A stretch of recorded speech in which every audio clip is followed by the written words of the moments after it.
Hello and welcome to another episode of Old World Agriculture. In this episode, we'll talk about wheat land races. In one of my earliest videos, I discussed the history and domestication of wheat. In this episode, we'll talk about the origin points of different land races, and the various uses and conservation methods used for said land races. Land races have over time been developed as a result of thousands of years of cultivation aided by natural and human selection. This resulted in a highly diverse group of genotypes known as a landrace. The cultivation of landraces has been historically linked to what uses have been the crop was bred for.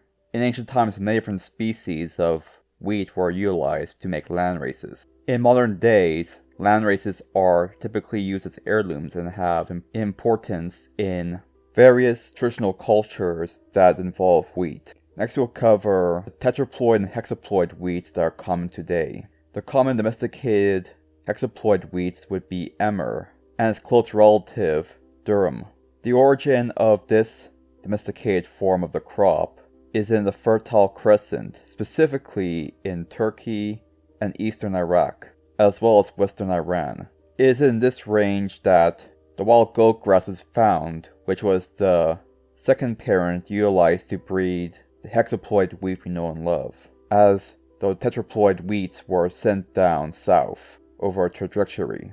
It is from Turkey, in fact, that durum expanded into Asia, Europe, and Africa in a southwestern direction. Now, the most common species of wheat utilized is the hexaploid wheat. Based on current evidence, it is likely that emmer and goat grass hybridized somewhere around south or west of the Caspian Sea approximately 8,000 years ago, based on genetic evidence and the fact that most of the genetic diversity is found within that region. And from there, over time, it moved to other parts of the world.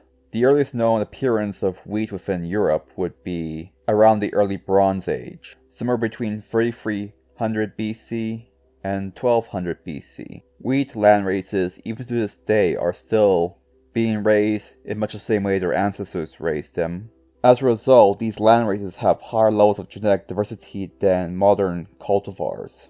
And given a land race is a combination of different genotypes, variation, mutation, and natural selection is sufficient to keep on pushing changes within the genetics and phenotypes within that population. One consequence of this traditional management status is that these wheat varieties are raised in nutrient-poor environments, leading to smaller root masses, but more roots partitioning into the soil deeper, as well as higher biomass, but not necessarily in the seed. This makes land races more suited to organic farming due to the need for very few nutrients and ability to tolerate drought. It, however, makes them ill-suited for use as a commercial cultivar in modern days.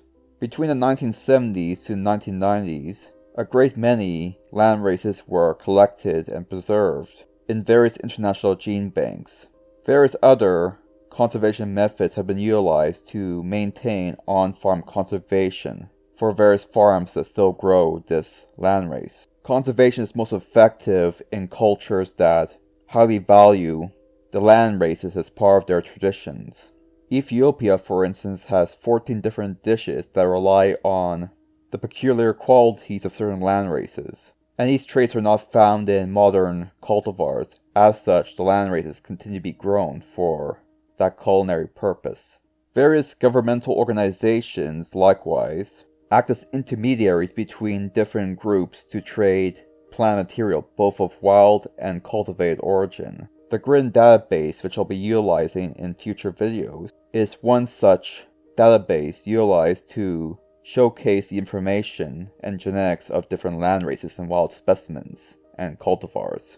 Based on current evidence, modern cultivars are less able to adapt to different environments and changing environments than land races are. This is due to the high levels of genetic variation within each complex population that makes up a land race. These facts make it useful for developing and breeding new varieties of wheat so that one can continue to improve and develop new varieties suited to different environmental conditions. On to an example of wheat landraces. In this case, we'll talk about Turkey. Dr. Morgamov of the organization CIMMYT analyzed a series of wheat landraces currently grown in Turkey in terms of genetic diversity, distribution, and use. And here are the results. The landraces of wheat have been found in 9 different locations, such as the southern coastal region, which includes the Taurus Mountains. 60% of all durum landraces are found in this region. 3.7% of all the common bred landraces are also found in this region.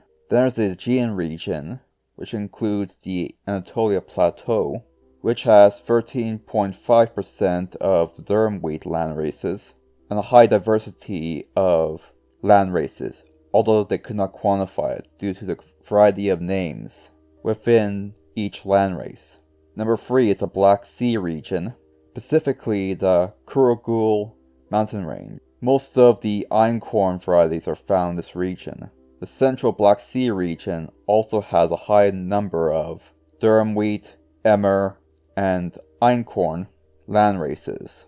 In central Anatolia, 87.5% of the landraces there are of bred wheat varieties. Number 6 would be northeastern Anatolia. 3 common landraces are commonly cultivated there due to their ability to adapt to multiple environments. These 3 landraces are bred wheat in nature. The Eastern Mediterranean region represents the highest level of genetic diversity in terms of durum wheat. The Central Eastern Anatolia region has the lowest level of genetic diversity within their landraces, in terms of both bred wheat and durum wheat. And Southeastern Anatolia region has a high diversity of different morphotypes of wheat within the landraces. Here's what is found in those regions. Although the genetic diversity of the Black Sea regions, in terms of wheat production, is not very high, there are very rare emmer wheat varieties and einkorn wheat landraces in that region. The bred wheat landraces are highest in genetic diversity in the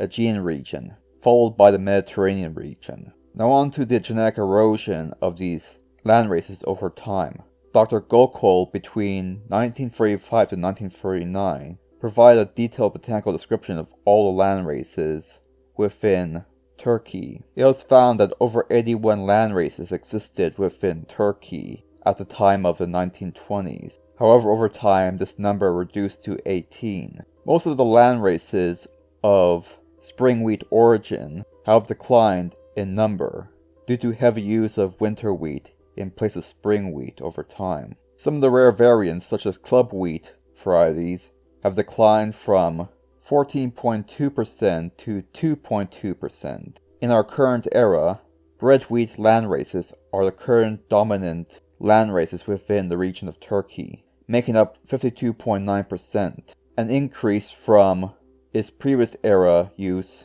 of 39.9%. The amount of durum wheat landraces has declined from 41.5% to 38%. Based on genetic evidence, there was a reduction of genetic diversity of 75.5%, as initially 388 morphotypes in the landraces were observed in 1920 compared to the 95 that exist now. Most of the farmers select their wheat based on certain traits, specifically straw quality, straw yield, cold tolerance, and drought tolerance. And the landraces versus the modern cultivars have higher marks in terms of these qualities than do the modern cultivars. This showcases that in future eras where drought or colder climates may be a possibility, interestingly enough, the durum wheat varieties, specifically the landraces, have higher disease resistance than the bred wheat varieties. Well, that about covers everything. Thank you for watching. Thank you for watching this video. If you're watching on YouTube, please subscribe to me on BitChute for a greater variety of content, 4 videos a week. And thank you to all my subscribers on both platforms. I appreciate it.